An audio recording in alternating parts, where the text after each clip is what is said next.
Welcome back to the Crypto's Key conversation. We got a lot I want to get through really quick. We're going to start with this one from Tom Emmer. So remember, he's talking about there's a new day coming when it comes to, holding our government officials, especially like Gary Gensler and the SEC, accountable. He says oversight is crucial to creating a government that is accountable to the American people. Let us be clear. We will hold the Biden administration accountable. So there's been a lot of talks. He's talking about writing a letter, talking about, we're going to keep applying pressure in the sense. It's like, okay, once the talking's, we're kind of tired of the talking. Once the talking's done and, action is actually taken beyond, writing a letter, then we'll have a little bit more confidence in regards to what they're saying. But it's just kind of a waiting game to kind of see what happens. Obviously, they're probably stirring up something nice, quite nice for Chairman Gensler and the SEC. This is from Eleanor Chair. It says, breaking. Sam Bankman-Fried request for bail has been denied as the judge believes he might be a flight risk. He will be sent to the Bahamas Department of Corrections until February 8th, holidays behind bars. And then Jeremy Hogan says he's also a suicide risk. Interesting. That's just an update there. It's from Eleanor Chair as well. So there's been a lot of conversation that's been happening on Twitter based off of Kevin OLeary. I think he was responding to Senator Toomey in regards of, his view on Sam Bankman-Fried and FTX. So it says, Kevin OLeary tells the banking GOP that Sam Bankman-Fried convinced him that the reason FTX went out of business was because Binance put them out of business intentionally. Reaction from Senator Source insider Binance, quote, Sam was a carnival barker running a crooked ring toss game. CoinDesk pointed out that the rings didn't fit around the necks of the bottles, and Binance was the first to warn the market that it was like walking away with its money. And Mr. Wonderful is trying to blame Binance for ruining the crook's con and preventing him from stealing more unsuspecting users' money. What a world. Right here it says, this from Crypto Law says, the man paid $15 million to promote one of the biggest frauds in history. Now says that the real problem is a competitor. Is this a congressional hearing or a sitcom? I mean, straight up, I totally agree with that. So we're going to take a quick listen into this. But before we do that, John Deaton says, the fact that the senator called Kevin OLeary as a witness is a joke. The man supports Sam Bankman fraud or he says FB fraud, and said he would invest more money with Sam B fraud, which is a slap in the face to every one of the innocent people's FB fraud. So Sam Bankman fraud harmed along with Kevin, and he blames CZ Binance clown. So let's listen into this. Why do you believe FTX failed? I have an opinion. I don't have the records. Here it is. These two behemoths that own the unregulated market together and grew these incredible businesses in terms of growth were at war with each other, and one put the other out of business intentionally. Now, maybe there's nothing wrong with that. Maybe there's nothing wrong with love and war, but Binance is a massive, unregulated global monopoly now. They put FTX out of business. So there's been a lot of speculation as to why. Okay, obviously money, money can influence people to do crazy things, but it's like, okay, what are they holding over his head? Or, what did Kevin OLeary agree to? Is there some sort of documentation of him doing shady behavior? I'm not trying to spread any, false accusation or anything. I'm just kind of speculating here, just like the rest of the people have been talking about on Twitter. It's like, why is Kevin OLeary like literally doubling, tripling, quadrupling down with Sam Bankman-Fried and FTX?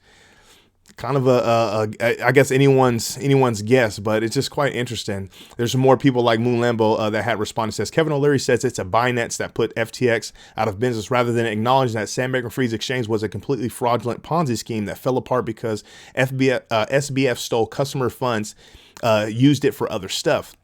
Of course, he understands that if SBF had not stolen customer funds, the bank run on FTX would not have put them out of business. This is not complicated. OLeary is not being honest. The question is why? And that's literally why I just said what I said. It's like, okay, why is he doing this? It just doesn't make any sense. This man, I mean, he has a tremendous amount of money. He has a lot of influence and power. I mean, I think he has like his own, major corporations and whatnot. Like, it's just crazy that this gentleman's doing that. And it's crazy that he's literally, like I said, doubling, tripling, quadrupling down for what?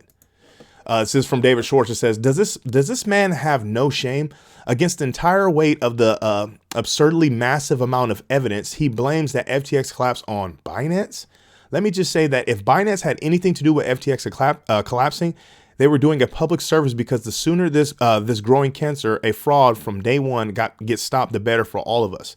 100% agree with that, David Schwartz. I mean, shout out David Schwartz for that, because yeah, I 100% agree. I'm gonna cover something. Actually, I'll cover it right now. DAI put up a good point here. He says, if CZ Binance had not announced that he was selling his FTT tokens, Gary Gensler would still be working hand in hand with Sam Bankman-Fried and his fraud machine to craft crypto regulations in the U.S. Let that sink in. Absolutely. And I 100% agree. And that goes with what David Schwartz is saying. It's like, it's a good thing. Even if that were the case, CZ and Binance had, all the power to influence this collapse of FTX, right? And Sam Bankman-Fried is like, well, it was a good deed and good service when it comes to this. I mean, we don't know, obviously what other alternative motives that people have been talking about with CZ Binance and, whatever the case is. But the point is like, it's a good thing that it happened, because what they were doing was wrong. It was outright fraud. This is from Benjamin Cowan from Into the Cryptoverse. He says, a tweet by CZ can't destroy a healthy business. Sam Bankman-Fried squandered billions with or without the involvement by CZ. I think this is pure delusion. And he's talking about Kevin OLeary's response here. And my mouse is tripping again. Gosh. All right. This is interesting right here. So this is from Jim Cramer. And remember, I think they call it the Cramer, the Jim Cramer indicator or whatever. So they're pretty much saying do the opposite of whatever Jim Cramer says. So it says, do you feel as reassured by Binance as I do? And there's people that's been torching him. It's like, oh, well, there goes, they're pretty much saying like, oh, there goes me using Binance. And Jim Cramer had backed Binance, so it's time to not use it. Like people are saying like, do the opposite of what he's saying. So it's just kind of I think it's kind of a funny, conversation that's been happening within this tweet there, and I highly recommend you come in and read if you want a good laugh. But moving on here, I'm going to end with this one. This is from the U.S. Securities and Exchange Commission. So it says, today we announced charges against 8 social media influencers in a 100 million securities scheme in which they used Twitter and Discord to manipulate exchange-traded stocks. So before I read what Stefan Huber says, because Stefan Huber always throws out some great stuff, but it's like, really think about that. Okay, so they went after 8 social media influencers because of some sort of security scheme in which they used Twitter and Discord to manipulate exchange-traded stocks. I mean, wow. What about all the evidence that we have brought out, just the XRP community alone, when it comes to the Ethereum Free Pass timeline, ETHgate, what about FTX Gate, and just all the shady stuff, right? Government officials being a part of it. I mean, what about all that stuff? But you're proud to announce this, right? And you're so proud to announce that, oh, we just won a case against LBRY, and we did this against this project and this platform. It's like, well, you're going after people that, first of all, are trying to do right in the space when there's a cloudy, when there's no regulation, first of all, and how to proceed forward is literally cloudy and muddy. But you're so proud of this, but you're not coming after this, the government, the blatant conflicts of interest and the shady actions behind closed doors by our government officials that are so-called set out to protect us, right? So Stefan Huber says, this is Bill Hinman. He was your director at the SEC. He received $15 million from a member of the Enterprise and Ethereum Alliance, so the EEA. Your ethics office warned him that he has, quote, criminal financial conflicts. He ignored it and gave a speech that created a regulatory monopoly for Ethereum. I mean, that says it all in itself, and we've been covering it on this channel since inception. It's almost been a full year since we started this channel and had these conversations about this stuff. So, the U.S. is slacking, man, in the fact that these government officials, especially with the evidence that's out there, are have been getting away with it for this long and still going on with it. Think about it. We were bringing up ETHgate over 2 years ago, right? The Sam Bankman-Fried and FTX stuff happened after all the major other collapses, for the your Celsius and your Voyagers and then your your Do Kwon and Terra Luna, right?